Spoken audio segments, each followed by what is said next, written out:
Price Lord. அப்போஸ்தலர் 3ஆம் அதிகாரத்துல பிறவிலேயே சப்பனையாய் இருந்த ஒரு மனிதனை குறித்து அங்கே பார்க்கிறோம். அவனால் நடக்க முடியாது.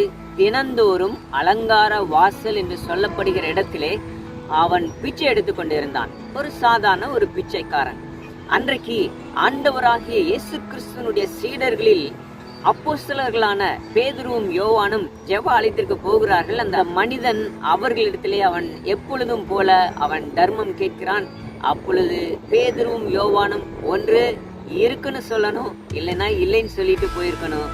ஆனால் அவர்களுக்குள்ளே ஒரு ஏவுதல், இந்த மனுஷனுக்கு நான் ஏதாவது செஞ்சாகணும், இந்த மனுஷன் இனி இங்க இருக்கக்கூடாது, இனி இந்த மனுஷனுக்கு ஒரு வாழ்க்கை வரப்போகுது, புதிய வாழ்க்கை, புதிய ஆரம்பம், புதிய ஒரு அத்தியாயத்தை தொடக்கி வைக்க வேண்டும் என்று சொல்லி இந்த பேதுரும் யோவானும் 2 பேருமே ஒருமனப்பட்டு ஆண்டவராகிய இயேசு கிறிஸ்துவின் நாமத்தினாலே அவனுடைய கரங்களை தூக்கி எடுத்து அவன் இனி இந்த இடத்தில் அவன் பிச்சை கேட்டு கொண்டிருக்க கூடாது, அவனும் ஆலயத்துக்குள் சென்று தேவனை ஆராதிக்க வேண்டும். அந்த இடத்துல ஒரு அற்புதமான காரியத்தை அவர்கள் செய்கிறார்கள். ஒருவேளை உங்களுடைய வாழ்க்கையில, குடும்பத்துல, உங்களுடைய சந்ததியில, உங்களுடைய தலைமுறையில நீங்களும் கூட முன்னேறவும் முடியாம, இப்படியும் போக முடியாம, அப்படியும் போக முடியாம, வெளியும் சொல்ல முடியாம, உள்ளேயும் வைத்திருக்க முடியாம நிறைய காரியங்களிலே நீங்கள் தத்தளித்து கொண்டிருப்பீர்கள். என்னால நடக்க முடியல, என்னால அதை கடக்கவும் முடியல,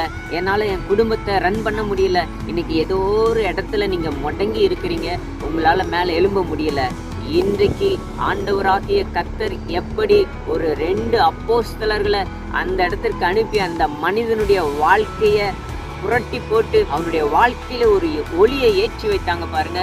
அதே போல இன்றைக்கு இந்த செய்தியை கேட்கிற, இந்த வீடியோவை பார்க்கிற உங்களுக்கு ஆண்டவராகிய கர்த்தருடைய வார்த்தை உங்களை நோக்கி வருகிறது. நீங்கள் அந்த இடத்தை விட்டு வெளியே வருவீர்களாக என்று இயேசுவின் நாமத்தில் நான் ஜெபிக்கிறேன். எனக்கு அன்பான தேவ பிள்ளைகளே, உங்கள் கால்களும் கரடுகளும் பலன் கொள்வதாக.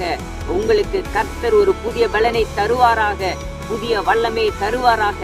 இனி இத்தனை ஆண்டுகளாக ஒரே இடத்தில் ஒரே நிலையில் நீண்ட நாட்களாக அமர்ந்திருந்தது போதும்.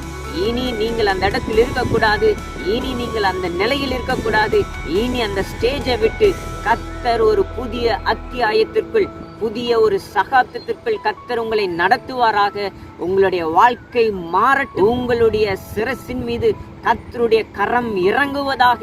எனக்கு அன்பான தேவ பிள்ளைகளே, இனி நீங்க அந்த இடத்துல இருக்க மாட்டீங்க, இனி அந்த நிலையில நீங்க இருக்க மாட்டீங்க, இனி அந்த பொருளாதார நெருக்கடியில நீங்க இருக்க மாட்டீங்க, இனி உங்களுடைய வாழ்க்கையில சாபம் இருக்காது. அது நின்று ஆண்டவர் பிடுங்கி எடுத்து வெளியே கொண்டு வந்து எங்க நிலைநாட்டணுமோ அங்கே நிலைநாட்டி உங்களை ஆசீர்வதிக்க போகிறார். உங்களுடைய எல்லா தத்தளிப்புகளும் இன்றைக்கே மாறப்போகிறது.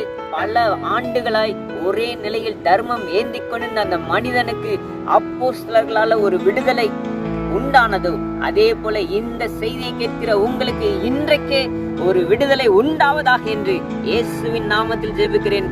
God bless you.